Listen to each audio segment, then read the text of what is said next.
रख हौसला वो मंजर भी आएगा, प्यासे के पास चलकर खुद समंदर भी आएगा। थक कर ना बैठे ए मंजिल के मुसाफिर, क्योंकि मंजिल भी मिलेगी और मंजिल मिलने का मज़ा भी आएगा।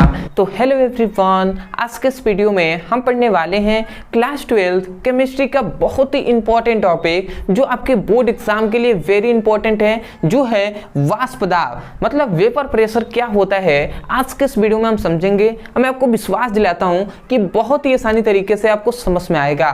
तो चलिए हम स्टार्ट करते हैं। तो यहाँ पे हमने लिख दिया है वाष्प दाब। अब आता है कि वाष्प दाब का पहले परिभाषा हम समझते हैं कि इसका परिभाषा क्या होता है।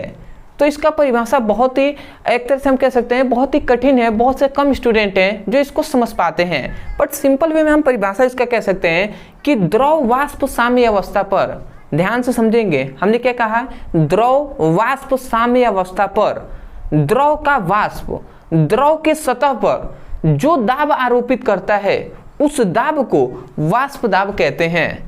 तो अभी बहुत से ऐसे स्टूडेंट होंगे जिनको बिल्कुल भी समझ में नहीं आया होगा कि सर ने क्या कहा। चलिए आपको समझ में आ जाएगा। सबसे पहले मैं परिभाषा को लिख देता हूं और जैसे मैं लिखूंगा थोड़ा सा समझने का यहीं से प्रयास कीजिएगा। तो हम क्या कहें, हम यही कहें कि द्रव वाष्प, हमने यही कहा कि द्रव वाष्प साम्य अवस्था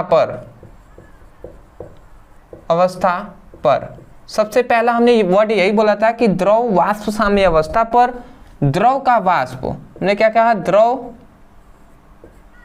का वाष्प द्रव के सतह पर, द्रव या बर्तन के सतह पर जो दाब आरोपित करता है, जो दाब आरोपित करता है, उस दाब को क्या कहते हैं, वाष्प दाब कहते हैं। वाष्प दाब कहते हैं। तो आशा करते हैं कि इतनी बात आप समझ गए होंगे कि द्रव वाष्प साम्य अवस्था पर द्रव का वाष्प द्रव या बर्तन के सतह पर जो दाब आरोपित करता है उसे हम वाष्प दाब कहते हैं। अब आपको समझ में आएगा कि ये हमने वास्तव में कैसे हमने परिभाषा किया। तो सबसे पहले यहाँ पे मैं देखिए, सबसे पहले आप एक बर्तन में यहाँ पे ले रहा हूँ, यहीं से आपको समझ में भी आ जाएगा पूरे अच्छे तरीके से। ये हमने एक बंद बर्तन लिया, ठीक है, एक हमने बंद बर्तन लिया, इसमें हमने यहाँ तक क्या भरा हुआ है, यहाँ तक हमने द्रव भर दिया है, ठीक है। मान लेते हैं द्रव मतलब जल हमने भर रख दिया है। अब देखिए इस द्रव को हम क्या करेंगे, गर्म करेंगे। और गर्म कब कैसे करेंगे, गर्म करेंगे ताप इसको देंगे, परंतु स्थिर हम ताप रखेंगे। गर्म करने के लिए हमें इसको ताप देना होगा, तो ताप कैसा होना चाहिए, स्थिर ताप।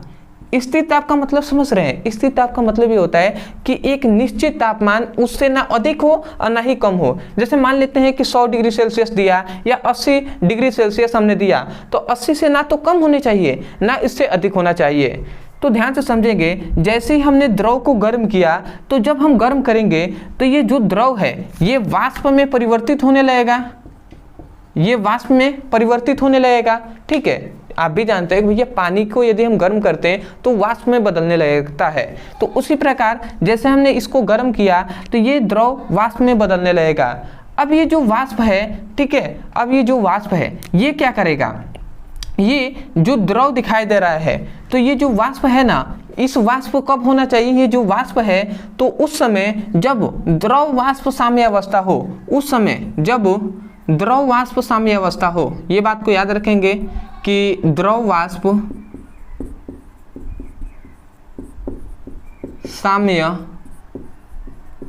अवस्था पर, ये बात को आपको याद रखेंगे कि द्रव वाष्प साम्य अवस्था पर। अब आपको ध्यान से समझेंगे, द्रव वाष्प साम्य अवस्था पर द्रव का वाष्प द्रव के सतह पर, ध्यान से समझेंगे, हमने क्या कहा, द्रव वाष्प साम्य अवस्था पर द्रव का वाष्प ये द्रव का तो ही वाष्प है ना, तो हम यही कह रहे हैं कि द्रव वाष्प साम्य अवस्था पर द्रव का वाष्प द्रव के सतह पर, द्रव के या बर्तन के सतह पर, ये वाष्प है, ये बर्तन के भी सतह पर क्या करेगा, एक दाब आरोपित करेगा, और ये जो द्रव का जो द्रव है उसके भी सतह पर क्या करेगा, दाब आरोपित करेगा। तो आप यही ध्यान से समझेंगे कि ये बर्तन पे भी क्या करेगा, दाब आरोपित करेगा, और जो द्रव का सतह है इस पर भी दाब आरोपित करेगा।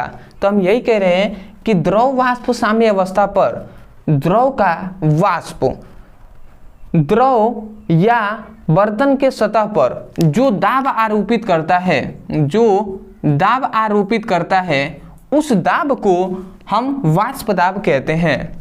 तो आशा करते हैं कि परिभाषा अब आपको समझ में आ गया होगा कि ये जो वाष्प है, अब ये वाष्प द्रव के सतह पर भी क्या करेगा, दाब आरोपित करेगा, और बर्तन के भी सतह पर दाब आरोपित करेगा। तो यही हम सिंपल में कह रहे हैं कि जो दाब आरोपित कर रहा है उसे अब हम दाब ना कहकर उसे अब हम कहेंगे वाष्प दाब, वेपर प्रेशर कहेंगे। तो परिभाषा आप क्या कहेंगे, परिभाषा आप यही कहेंगे, द्रव वाष्प साम्य अवस्था पर द्रव का वाष्प द्रव या बर्तन के सतह पर जो दाब आरोपित करता है उस दाब को वाष्प दाब कहते हैं। परंतु बहुत से ऐसे स्टूडेंट हैं जिनको अभी तक समझ में आ गया होगा, अब कुछ स्टूडेंट ऐसे भी होंगे जिनको समझ में नहीं आया है। जैसे उनको क्या समझ में नहीं आया होगा, थोड़ा सा डाउट यहाँ पे हो रहा होगा कि द्रव वाष्प साम्य अवस्था है क्या, ये तो हमें पता ही नहीं है, तो आप केवल रटवा रहे हैं इस वाले बात को। तो देखिए, द्रव वाष्प साम्य अवस्था का मतलब क्या होता है, इसको थोड़ा सा आपको समझना होगा अच्छे तरीके से डीप में। अब चलिए डीप में भी हम समझा देते हैं। जैसे ही ये द्रव है, अब इस द्रव को आपने क्या किया, वाष्प दिया, सॉरी गर्म किया, तो क्या होगा कि ये जो द्रव है ये वाष्प में बदलने लगेगा। तो मान लेते हैं द्रव का कुछ ना कुछ वेग होगा कि नहीं, द्रव से वाष्प में बदल रहा है, तो इसका मान लेते हैं जो वेग है वो v1 है, ठीक है। और ये मान लेते हैं तो जो v1 है, एक समय के बाद द्रव वाष्प में बदल रहा है, तो एक समय आएगा कि वाष्प भी द्रव में बदलने लगेगा, ठीक है, द्रव में भी बदलने लगेगा। तो ये मान लेते हैं v2 वेग से वाष्प द्रव में भी बदल रहा है। समझ में आ रहा है हमने क्या कहा, हमने कहा कि जब हम गर्म करेंगे तो द्रव वाष्प में बदलेगा, तो मान लेते हैं v1 वेग से बदल रहा है, तो v1 क्या है यहाँ पे, v1 का मतलब है वाष्पन वेग, ठीक है। और एक समय के बाद ये जब वाष्प इकट्ठा होगा तो थोड़ा सा ठंडा होगा, तो ये वाष्प भी द्रव में बदलने लगेगा। तो मान लेते हैं v2 वेग से ये बदलेगा, तो v2 क्या है, संघनन वेग है, ठीक है। तो यहाँ पे यही कहा जा रहा है कि सबसे पहले जब शुरुआती में हम ताप दिए होंगे तो द्रव वाष्प में बदल रहा होगा तेजी से। इसका मतलब v1 का जो वेग होगा वो अधिक होगा v2 की तुलना में। इसका मतलब पहला कंडीशन होगा कि v1 जो होगा उसका वेग अधिक होगा v2 से, ये पहला कंडीशन है, ठीक है।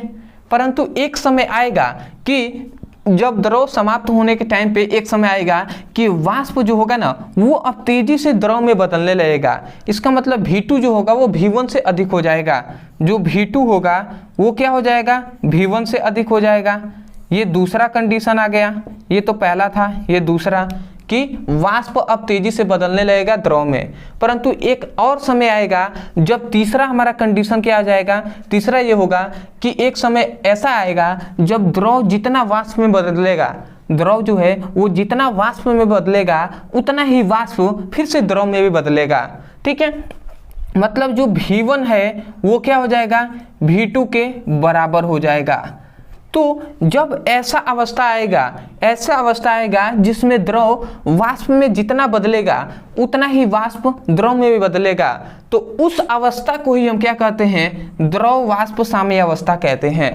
तो यही यहाँ पर से कहा जा रहा है कि द्रव वाष्प साम्य अवस्था पर द्रव का वाष्प द्रव या बर्तन के सतह पर जो दाब आरोपित करता है उस दाब को हम वाष्प दाब कहते हैं। तो अब आशा करते हैं कि आपको बहुत ही बेहतर तरीके से समझ में आ गया होगा। मैंने अपने तरफ से पूरी कोशिश किया है कि आपको बेहतर तरीके से समझ में आए। अदरवाइज यदि आपको समझ में आ गया है तो वीडियो को कर दीजिएगा लाइक, और हो सके तो चैनल को ज्वाइन हो जाइएगा, चैनल को सब्सक्राइब कर लीजिएगा, क्योंकि आगे भी ऐसा ही कंटेंट आपके लिए प्रोवाइड कराते रहेंगे। और यदि आप भी क्लास 12th का फिजिक्स केमिस्ट्री का सीरियस होकर पढ़ाई कर रहे हैं और पढ़ाई करना चाहते हैं, तो आप जाइए हमारे मेन चैनल जिसका नाम है ब्रदर सर, आप जाइए उस चैनल से ज्वाइन हो जाइएगा, क्योंकि वो चैनल पे आपको बेसिक से सभी चैप्टर वाइज इंपॉर्टेंट क्वेश्चन कराया जा रहा है। पूरे फिजिक्स का, केमिस्ट्री का चैप्टर वाइज सभी न्यूमेरिकल आपको कराए जा रहे हैं, चैप्टर वाइज सभी बहुविकल्पीय क्वेश्चन, इंपॉर्टेंट जो क्वेश्चन है वो सब कराए जा रहे हैं, सभी फॉर्मूले बताए जा रहे हैं, कैसे आपको पढ़ाई करना है, कैसे कम समय में आपको अच्छे से पढ़ाई करके अपने बोर्ड एग्जाम में अच्छे नंबर से पास हो सकते हैं। पूरा वहाँ पे डीप में आपको क्या किया जा रहा है, पढ़ाया जा रहा है। तो आप जाइए उस चैनल से ज्वाइन हो जाइए और वहां से प्लेलिस्ट के अनुसार पढ़ाई कीजिए। तो आशा करते हैं आप समझ गए होंगे। तो चलिए दोस्तों, आज के लिए इतना ही, मिलते हैं एक बेहतरीन टॉपिक के साथ। तब तक के लिए धन्यवाद। जय हिंद, जय भारत।